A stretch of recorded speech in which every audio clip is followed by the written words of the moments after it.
5-day turnaround, Fakes. How have you freshened the boys up? Yeah, well, it's hard to freshen them up because you've only got 5 days. So we haven't done a lot. We've just been really in recovery mode.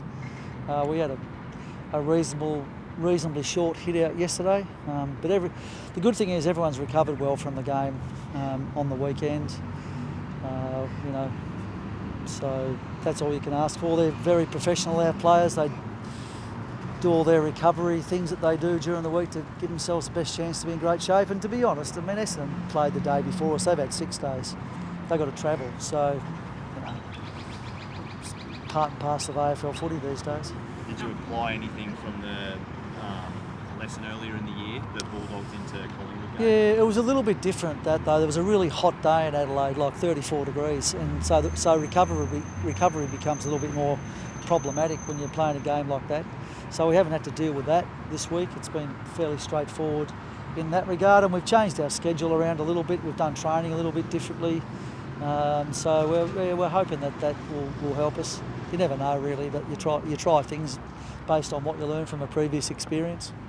Do you think Oscar will play? Look, he trained really well yesterday. It's best he's moved in ages. Probably unlikely that he'll play. I'll give him another week, but I was really buoyed by the way that he went about his training yesterday. He looked so much better than he's looked in a while. He's had quite a few different things going on, as ruckmen do when you do about 80 or 90 contests a game and you keep doing that week in, week out. So we're just looking after him. Darcy Fort's playing really well, so we don't feel like we need to rush Oscar back into the team. The back issue, is it muscular or spinal? He's got a few issues. You've honed in on a back issue. Not my job to share the details of people's injuries, sort of private and confidential. I reckon when you go to the doctors, you don't want the whole world to know what you've been in there talking about, do you? So we'll keep that up our sleeve. As I said, needless to say, he's had a few different things going on. Is it just a case of resting him to see how he is next week, or is there something bigger than that? No, it's as I said, if you were training yesterday, did you watch him train? Yeah, so he trained. Yeah, so he was fine. It's just me, it's probably me more than anyone, giving him a little bit more time, to be honest, because he was banged up. And, physically and mentally. I guess when you're physically banged up, then it starts to affect you mentally. So I just want him to come back feeling really fresh and good about himself. So happy to give him another week. I guess the other player's Kitty. We saw him ducking off to the door yesterday. How's his knee? Yeah, so his knees swelled up after he played his first game, and that's not unusual.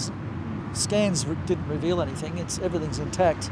It's just a reaction to more stress and more effort. So he's improved, but not enough to play. But we expect he'll be okay in the next week or two. It must be frustrating for him. Yeah. One game and a little niggle and miss a couple more. Some boys have really straightforward comebacks from knee, ACL situations, and some struggle. And Kitty's struggled for some reason or other. I mean, Tommy Duday's been a little bit the same. So we just got to look at the signs and deal with it, and give him the right amount of time to come back and play. We're not in a rush. We've got other guys doing a good job. I was hopeful Kitty would be all right for this game, but he's not. So that's the way it goes. What challenges do Essendon bring? It seemed like from the outside a very difficult team to assess. They're 6-4 thereabouts. Yeah. What have you been imploring your team to concentrate on tomorrow night?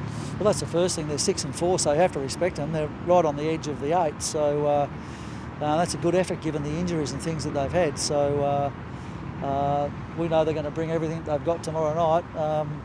That's not a lot different to what you want to do most weeks. You want to do well around the contest, and you want to do well defensively. And I find with us, if we can do those two things really well, our offence just sorts itself out. So our focus has been on the contest side and the team defence side of things. I thought we did that.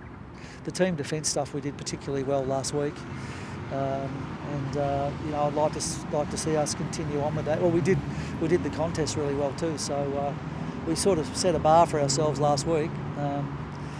We've just got to focus on ourselves and bringing that along and respecting the fact that Essendon are a really good side.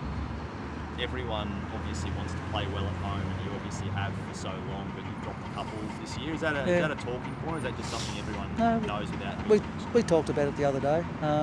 We dropped some last year too, didn't we? Yeah. 4? Were we? 8 and 4 at home. So we did lose a few at home, and prior to that our record had been exceptional. It's still a very good record, and it's still an advantage for us to be playing here at home at the Gabba. But we did talk about it this week, how we want to make sure that we make teams feel really uncomfortable about coming up here to play, and at this point in time that's probably in question. Can I just ask you one about Hugh McCluggage? He's having another great year, seems to go under the radar externally, I guess because of the other names in your midfield. How have you seen his game evolve over the last year or two? Yeah, I think Huey's become a more well-rounded player. I mean, he can play in a number of positions. He can play inside, outside, he can play up forward, he can do all that. He's always been a terrific ball user and decision maker, but he's added ability to win clearance and pressure and tackle to his game. I mean, he's taken that to a new level this year.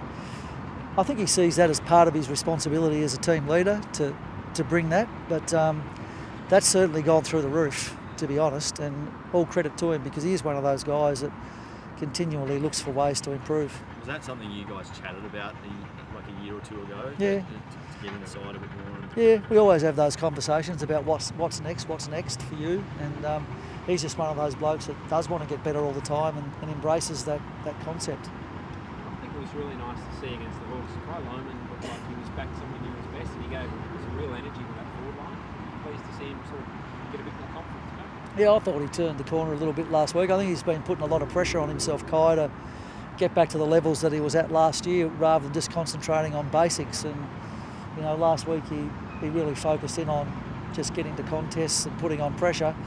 And I thought as a result of that, his football really improved. So he'll continue with that approach and keep building. To be fair to him, he's had quite a few injuries to start the year, so it's been a checkered start to the season. But now he's sort of playing some games in a row. Hopefully that will help him as well. Chris, what do you made of Price since he's been down there, and do you think he'll come back here tomorrow night with something to prove, maybe, or a bit more sort of, motivation? Yeah, Jackson was a really popular team member here, much loved by his teammates and by me. He went to Essendon with our blessing because he felt like he'd get a few other opportunities there, and he's been able to play most games, I think, this year, been playing some good footy. So, he'll obviously be keen to do well against his old team, as you would expect. And his teammates will be keen to go well against him, but at the end of the day, he's one of those blokes that we really loved at our footy club, and we wish him all the best. A pretty quiet mid-season trade, same period for you guys. I guess you don't need to get no long-term injuries, so we're not involved. So we'll watch with interest to see what other teams do. But there's been some good players come out of this particular draft. I was driving in this morning and listening to the radio, they were interviewing John Newcomb. I mean, how good a player is he to come out of a mid-season draft? I think we were pretty keen on him, but he got called out before we got the chance. But he's become a really good player. So John Noble's another one, that comes to mind. So it's a pretty good draft, this one, I reckon, and good players often pop up out of it.